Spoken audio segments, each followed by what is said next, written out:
L'épisode d'aujourd'hui est spécial. Voici l'histoire d'un couple qui s'est séparé et beaucoup de leçons sont à tirer parce que la Bible nous dit qu'il n'y a rien de nouveau sous le soleil. Écoutons ensemble cette histoire. J'ai commencé à courtiser cette jeune fille il y a 4 ans et je pensais que toute ma vie était planifiée et je me suis mis à investir profondément dans la vie de cette dernière. Ouvrir des business pour elle, construire une maison dans son village, faire des plantations, etc. J'ai tout perdu et j'ai arrêté la relation parce qu'un jour elle est venue et elle m'a dit qu'elle ne voulait plus continuer avec moi, qu'elle avait trouvé une autre personne. Le temps est passé. J'ai déménagé dans une autre ville, j'ai trouvé un autre boulot et récemment, je reçois un appel d'elle qui me dit qu'elle veut me parler de quelque chose. Elle s'est remariée, c'est vrai, mais elle voudrait qu'on se rencontre pour parler de quelque chose. Frère, voici 4 choses que je veux t'encourager à ne pas faire alors que tu es dans une relation avec une femme. La première des choses, c'est de ne pas investir profondément en elle.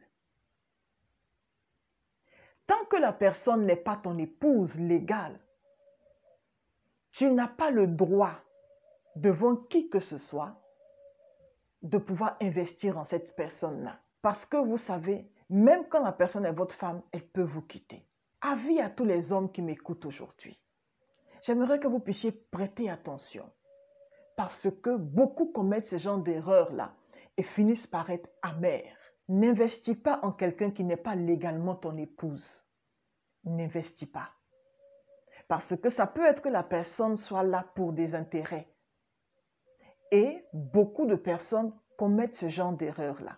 Si tu m'écoutes et que tu as pris le temps de pouvoir investir ou bien même tu es en train de pouvoir investir dans la vie de quelqu'un à haut niveau, sois-en sûr que ce soit légalement ton épouse, au risque d'être déçu demain. Je m'arrête aussi en parlant à ces hommes-là qui prennent le temps de pouvoir arrêter d'investir en eux-mêmes pour investir en une femme. C'est une erreur. Au vu de cette histoire-là, le monsieur a dit qu'il a arrêté d'investir en lui et il a commencé à tout investir dans la femme. Je t'encourage et je te conseille de ne pas le faire parce que si la relation s'arrête, au moins tu n'auras pas perdu non seulement la femme et également beaucoup de biens matériels. Est-ce que tu comprends? Donc, il est sage ici de pouvoir continuer à investir en toi. Et même si tu veux apporter de l'aide à quelqu'un qui est dans ta vie, aie des limites. Parce que tu n'es pas son père, ni sa mère. Aie des limites. Tu peux l'aider à arriver jusqu'à un certain point, mais n'arrête pas d'investir sur toi pour investir dans la vie de la femme, de sa famille et tout ça. Parce que quand ça va dégénérer demain, tu auras tout perdu. Est-ce que c'est un conseil sage? Une autre chose ici dont je veux parler, c'est au vu de cette histoire-là. Ne laisse jamais une femme qui t'a abandonné, qui t'a laissé tomber, arriver à un certain moment de ta vie, vouloir revenir. Et ce frère-là nous dit ici que elle est déjà mariée. Elle est déjà mariée.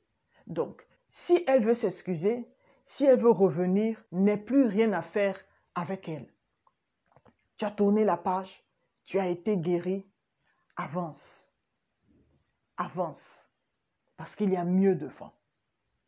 Une dernière chose, alors que nous sommes en train de nous séparer aujourd'hui, c'est de ne jamais laisser les erreurs que nous commettons dans une relation nous arrêter. Ça fait mal, c'est vrai, mais c'est des erreurs. Et on apprend toujours de nos erreurs. Je veux t'encourager aujourd'hui et te dire que, quelles que soient les erreurs que tu as faites, s'il te plaît, ne reste pas là.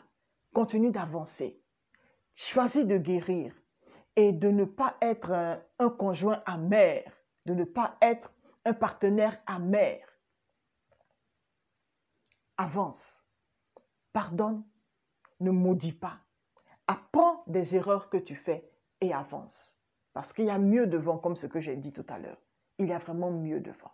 Je suis Maria Esther et si tu as trouvé cette vidéo-là très instructive, s'il te plaît, laisse un commentaire, partage, souscris et puis prends le temps de pouvoir expliquer l'histoire que tu traverses si tu veux bien qu'on partage là-dessus à travers cette adresse email-là qui s'affiche maintenant sur ton écran. Merci d'être resté en ma compagnie et je prie que Dieu nous accorde la sagesse de pouvoir comprendre nos limites, de pouvoir comprendre ce que nous devons faire et ce que nous ne devons pas faire pour éviter d'être trop blessés quand les choses ne se passent pas comme on le souhaite. Merci et bonne journée à vous. Au revoir.